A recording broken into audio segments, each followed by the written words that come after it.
Hi everyone, I am Maureen Macy Gracia and I will discuss to you about cash concentrations policies and its procedure and the summary of this chapter. So let's get this started.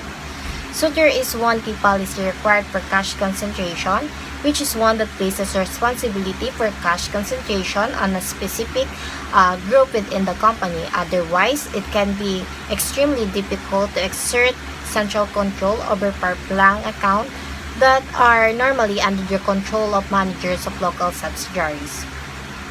Here is the first policy. All cash concentration activities shall be managed by the corporate treasury department. So this can be a surprisingly important policy in a larger firm where a divisional manager may attempt to retain control over their bank accounts. The policy clearly places responsibility for cash concentrations in the hands of the corporate treasury department. Of course, deliberate decentralization policy could revise the preceding policy to state that cash concentration activities are limited to a lower level within the company, such as at the division level.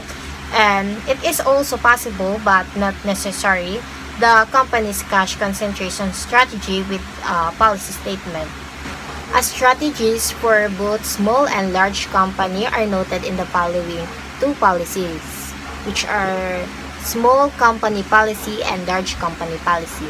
Small company policy, the company shall engage in the cash concentration with the physical sweeping strategy. All subsidiary accounts shall be designated as zero balance and shall sweep into concentration account, which in turn shall also be used as a central disbursement account. The treasurer may exclude accounts from this strategy if sweeping is not cost effective. This policy works well for smaller entities using a single currency in location where notional pooling is not available. The other one is large company policy. The company shall engage in a cash concentration with the cross-currency notional pooling strategy. All subsidiaries are restricted to accounts with the bank designated by the treasurer.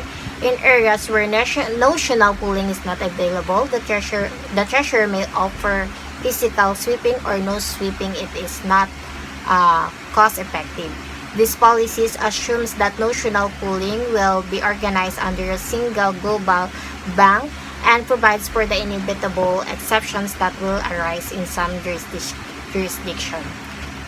It is not necessary at the policy level to define any greater level of detail regarding cash concentration, such as the allowable methods of cash transfer for physical sweeping. These are tactical issues over which treasury staff should have discretion.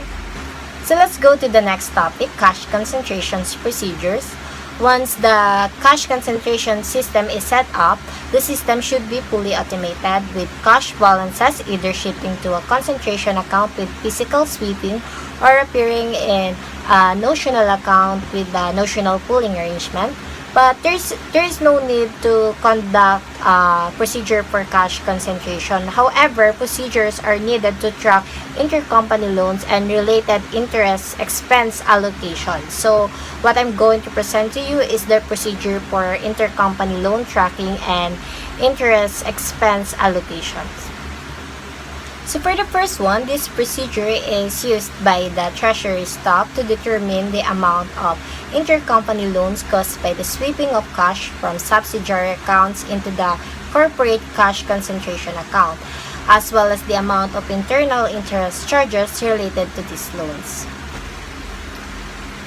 This procedure is about recording intercompany loans. So the first step is, at the end of each month, access the company's bank statement and calculate the amount of intercompany loans.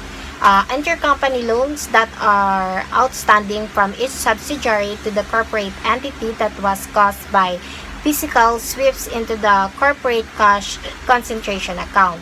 Then add to this amount the balance of any intercompany loans that were outstanding at the beginning of the month.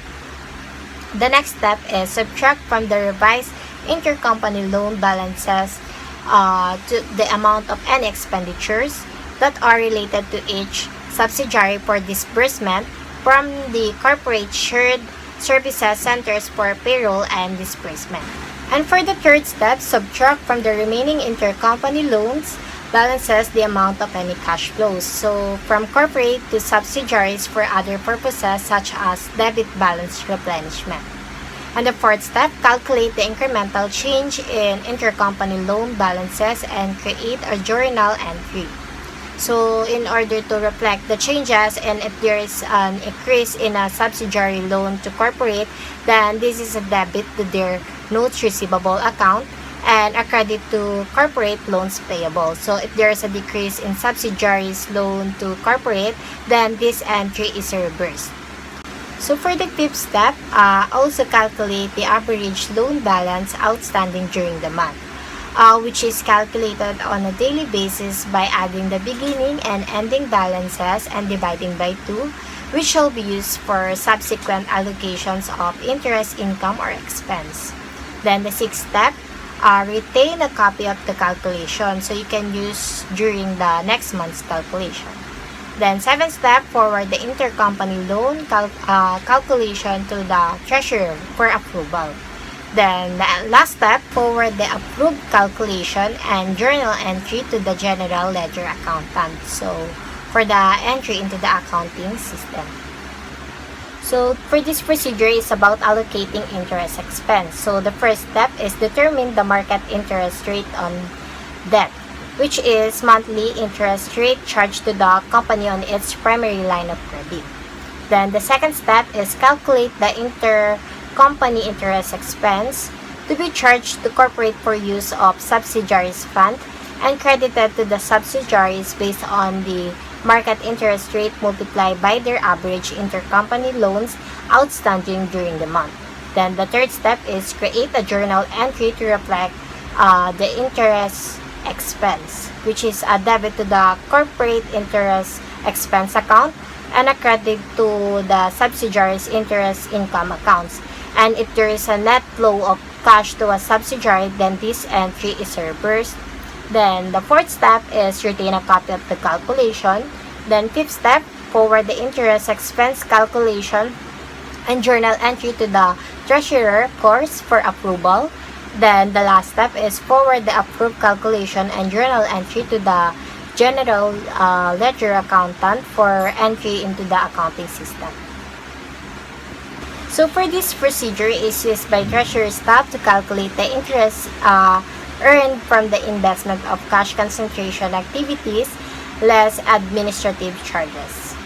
So for the first step is summarize interest income earned for the month as reported on investment statement. Then the next step is record the interest income as corporate income with a debit to cash and credit to the interest income account. Have the entry approved by the treasurer and forward to the general ledger accountant for entry into the accounting system. Then the third step is calculate the amount of administrative expense that is associated with the administration of cash concentration and subsequent investment activities. This should include bank pooling fees and loaded labor expenses, and compare this expense to the amount for previous month to establish the reasonableness of the amount. Then the fourth step is subtract the administrative expense from the total interest earned.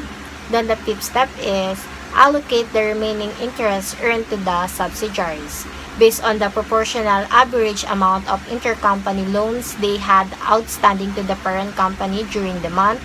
And this is a debit to the corporate interest income account and credit to the interest income accounts of the subsidiaries. Then the sixth step is combine the interest allocation, administrative fee calculation, and copies of investment statements into a package and retain a copy for backup purposes. Then the seventh step is forward the original of the package to the treasurer for approval. Then the last step is forward the approved package to the general ledger account for entry into the accounting system. And that is all for cash concentrations procedure. For the summary of this chapter, a company must determine if it makes sense to engage in cash concentration activities, because for it to be cost effective, the company should have large ongoing balances in multiple accounts that are not being efficiently invested. Further, the incremental reduction in overdraft fees and increase in interest income should outweigh the incremental increase in pooling fees and administrative costs. And there is also the intangible factor of whether the managers of local subsidiaries will accept the corporate level interference in their bank accounts. Because if this analysis is favorable, then a company should engage in cash concentration activities, while notional pooling is theoretically to be preferred over physical sweeping. Either method is significantly better than having no pooling at all.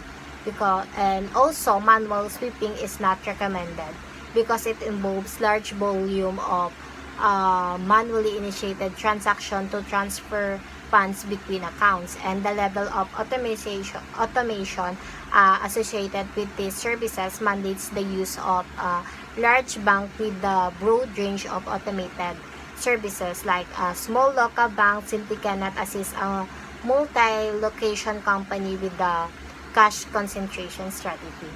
That is all. Thank you so much.